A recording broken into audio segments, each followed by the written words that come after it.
എങ്ങനെയുണ്ട്? വണ്ടർഫുൾ. ആ ഇത് മാത്രമല്ല, നീ അറിവിലുണ്ട്. ഇതിനെ കൊണ്ട് അകത്താക്കിട്ട് ആ റോബർട്ടിനെ കൊണ്ടുവാ.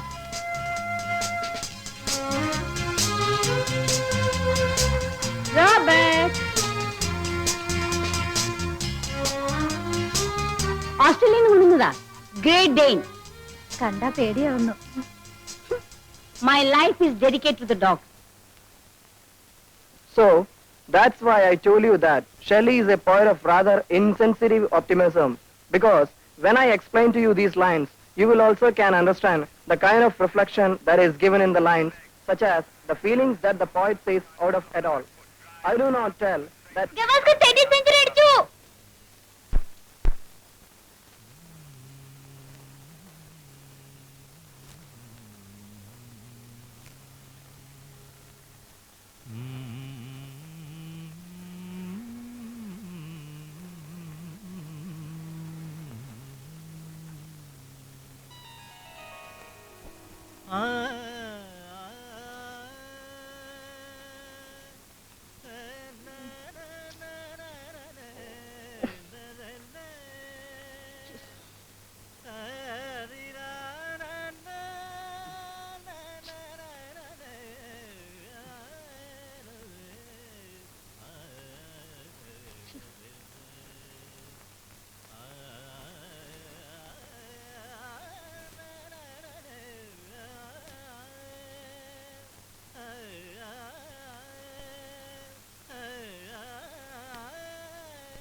മണി 8 കഴിഞ്ഞമ്മേ.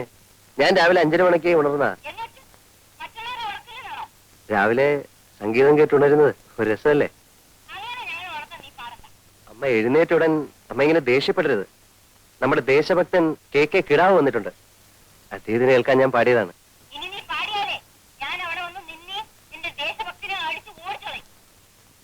അമ്മേ, ഗാന്ധിജിയുടെ തത്വങ്ങൾ അതേപോലെ ജീവിതത്തിൽ കൊണ്ടു നടക്കുന്ന ഒരു മാതൃകാ പുരുഷനാണ് ദേശഭക്തൻ.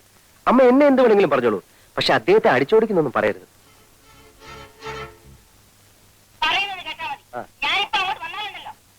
ആ ശരി. ഈ സംഗീതത്തെ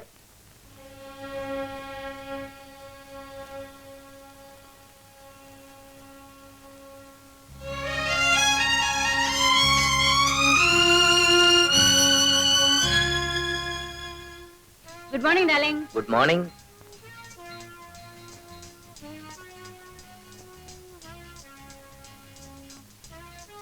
Good morning, Daddy. Good morning, Mom. Morning. Good morning, Daddy. Good morning. Morning.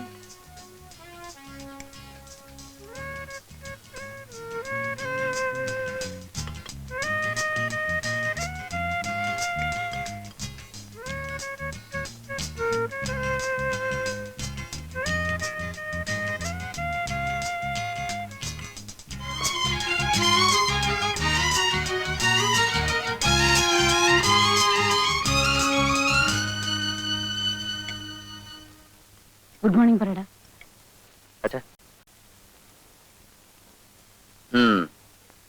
Darling, ഇന്ന് ഉച്ചയ്ക്ക് ഞാൻ മിസ്സസ് ചെറിയാനെയും മിസ്സസ് മേനനെയും ബ്രിഡ്ജ് കളിക്കാൻ വിളിച്ചിട്ടുണ്ട്. They'll have lunch with me. Very good. ഇന്ന് നൈറ്റ് ഡിന്നർ ഞങ്ങൾക്കൊക്കെ മേരി തോമസിന്റെ വീട്ടിലാണ്. എനിക്കിന്ന് ഡിന്നർ സീലോഡില. ക്യാപ്റ്റൻ പിള്ളയുടെ വക. അയാളുടെ മകൻ 9ാമത്തെ തവണ SLC പരീക്ഷ എഴുതി പാസ്സായിരിക്കുന്നു. അയാളത് സെലിബ്രേറ്റ് ചെയ്യാൻ പോകുന്നു. എന്നല്ലേ സീലോഡിയും തിരിച്ചു വരുമ്പോ എന്നെ കൂടെ പിക്കപ്പ് ചെയ്യാമല്ലോ. Okay, thank you. മമ്മി, ഞാൻ ഡിന്നറിന് വരില്ല കേട്ടോ. I have got a program. എന്റെ ഫ്രണ്ട് ഉഷയുടെ ബർത്ത്ഡേ ഇന്ന് രാത്രി ഞാൻ അവിടെ പോകും. ഓ യെസ്. പ്രസന്റേഷൻ എന്തെങ്കിലും വാങ്ങിച്ചോണ്ട് പോണം. Yes mummy. പിന്നെ നിന്റെ പ്രോഗ്രാം എന്താണ്? നീ എവിടെയെങ്കിലും പോകുന്നുണ്ടോന്ന്? ഇല്ല, ഞാൻ ഇവിടെ തന്നെ ഉണ്ടാകും.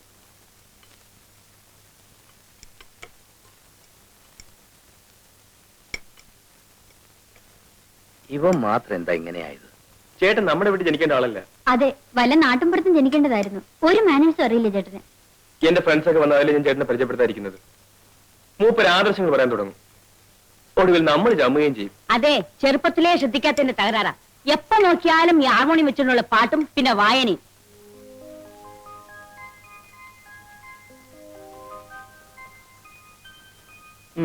ഇന്ന് ജോലിക്കുള്ള അപേക്ഷ ഒന്നും അയക്കാനല്ലേ സാറേ? ഇന്നത്തെ പേപ്പറിൽ ടൗണിലുള്ള ജോലികളെ പറ്റിയുള്ളൂ. എനിക്കത് ഇഷ്ടമല്ലല്ലോ. വാസ്തവം പറഞ്ഞ സാറിന്റെ സ്ഥിതി കാണുമ്പോൾ എനിക്ക് സങ്കടം തോന്നുക.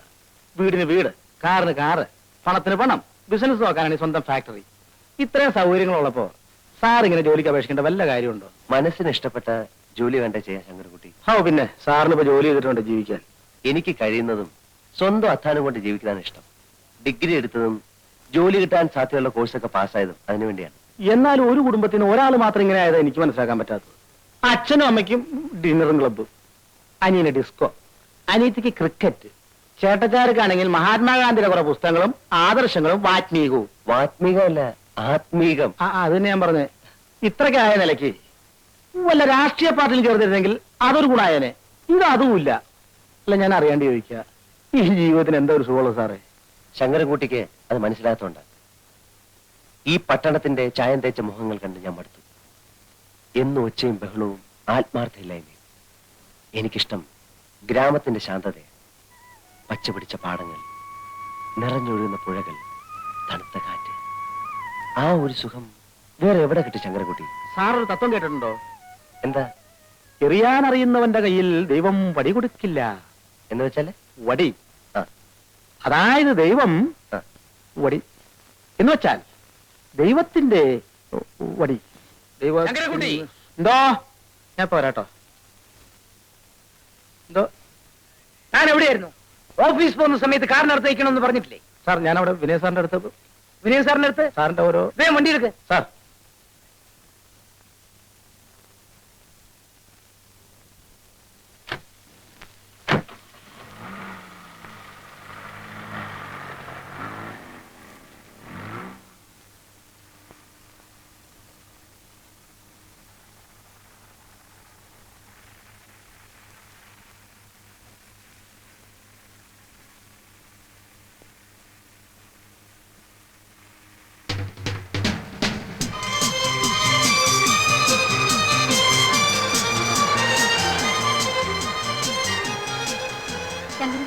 കാറ് നിർത്താം.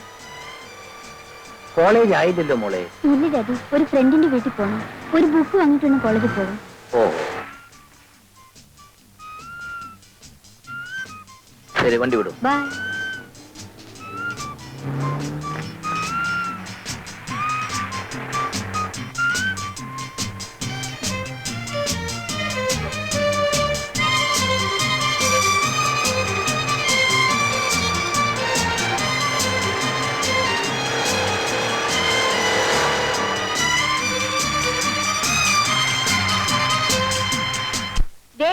ഇത് കണ്ടോ, എന്റെ ഹസ്ബൻഡ് ഹോങ്കോങ്ങിൽ പോയപ്പോ കൊണ്ടുവന്നതാ. ഇതുപോലെ ഒരു 6 എന്റെ ഹസ്ബൻഡ് കൊണ്ടുവന്നിട്ടുണ്ട്. എന്റെ പുള്ളിക്കാരന് ഇതിലൊന്നും വലിയ താല്പര്യമില്ല. വീഡിയോ, ക്യാമറ, വാച്ച് ഇതിലൊക്കെയാണ് ക്രേസ്. വീഡിയോയുടെ കാര്യം പറഞ്ഞപ്പോഴാണ് ഓർത്തത്. കഴിഞ്ഞ പ്രാവശ്യം മൂപ്പര് പാരീസിൽ പോയിട്ട് വരുമ്പോഴേ ഒരു 6 കാസറ്റ് കൊണ്ടുവന്നു. പക്ഷേ അതൊന്നും പിള്ളേരുടെ മുമ്പോട്ടൊന്നും കാണാൻ ഒക്കില്ല. അതുകൊണ്ട് ഒരു വീഡിയോ വാങ്ങിച്ച് ഞങ്ങൾ ബെഡ്റൂമിൽ തന്നെ വെച്ചിരിക്കുക. ബാബു, നിനക്ക് ക്ലാസ്സിൽ പോണ്ടേ? ഇല്ല മമ്മി, എനിക്ക് കുറച്ച് പ്രോഗ്രാംസ് ഉണ്ട്. ബൈ. ബൈ. പെമ്പിള്ളേർക്ക് ഇവനെന്ന് വെച്ചാൽ ജീവനാ. എത്ര ഗേൾ ഫ്രണ്ട്സ് ആണെന്ന് അറിയാമോ? പക്ഷെ ഇവന്റെ ക്രേസ് മുഴുവനും കാറും ബൈക്കിലുമാ. 3 മാസത്തിന് മുമ്പ് ഒരു ബൈക്ക് വാങ്ങിച്ചു കൊടുത്തേ ഉള്ളൂ. ഇപ്പൊ അത് വേണ്ടാന്ന്. ഡാഡി കാറ് വേണം എന്ന് പറഞ്ഞ് ഭയങ്കര ബഹളം. ഉടനെ വാങ്ങിച്ചു കൊടുത്തൊരു dolphin.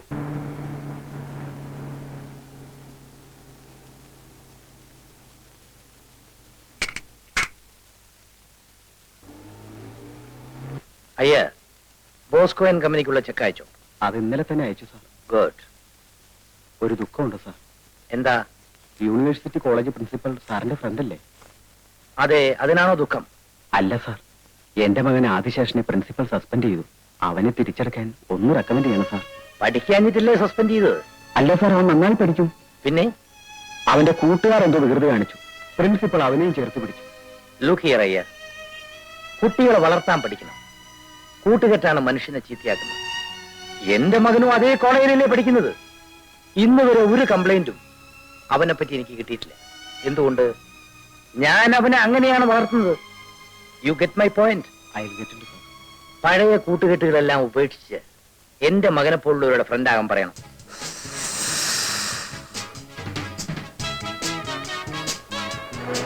Hey, look there.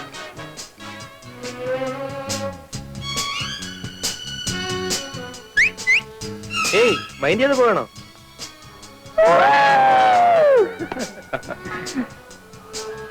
Babu ഒന്ന് ക്ലാസ്സിൽ പോകണല്ലേ? എടോ അവിടെ ഇരുന്ന് പഠിക്കുന്നതിനേക്കാൾ എത്രയോ കൂടുതൽ കാര്യങ്ങൾ ഇവിടെ ഇരുന്ന് പഠിക്കാം. താൻ പോയിക്കോ. ബാബു നോക്ക്.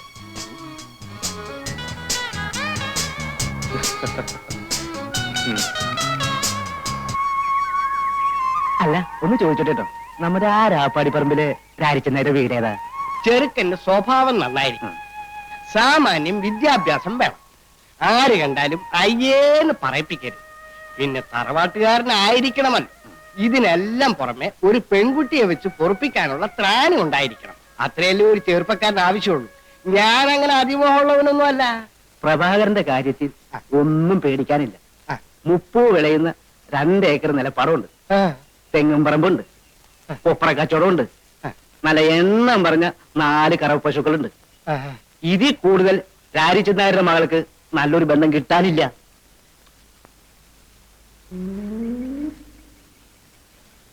എന്നാ കുട്ടിയെ ഒന്ന് കാണുകയല്ലേ? ഓ കാണാമല്ലോ. മോളെ സുമതി,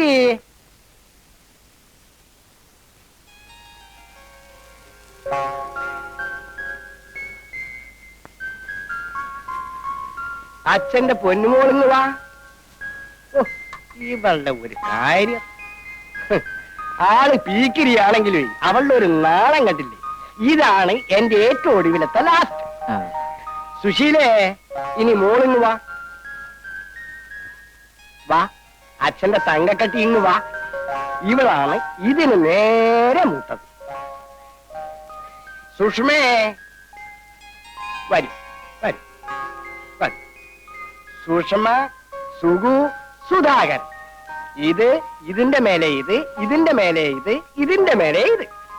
അല്ല, പ്രധാനപ്പെട്ട ആളെ ഇങ്ങോട്ട് കണ്ടില്ലല്ലോ. അതല്ലേ വിളിക്കാൻ പോകുന്നത്. ലക്ഷ്മിയെ,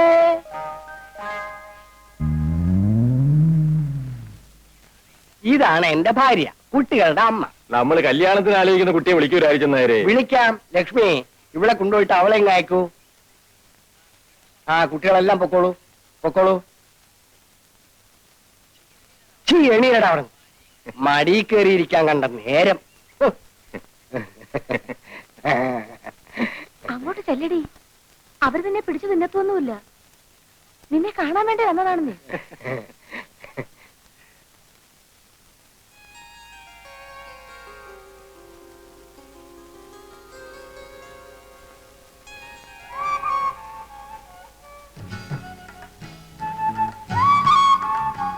ഇതാണ് രാധ. മോളെ, ഇതാണ്, അല്ല ദേ ഇതാണ് പ്രഭാകരൻ. നോക്ക്. ആ,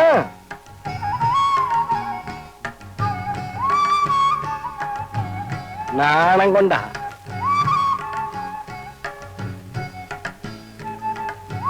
അപ്പോ കുട്ടിയെ ഞങ്ങൾക്ക് ഇഷ്ടപ്പെട്ടു. ഇനി തീയതിയെല്ലാം നിശ്ചയിച്ച് ഞങ്ങൾ ഇങ്ങോട്ട് വരാം. ശരി, എന്നാ നമുക്കിറങ്ങാം.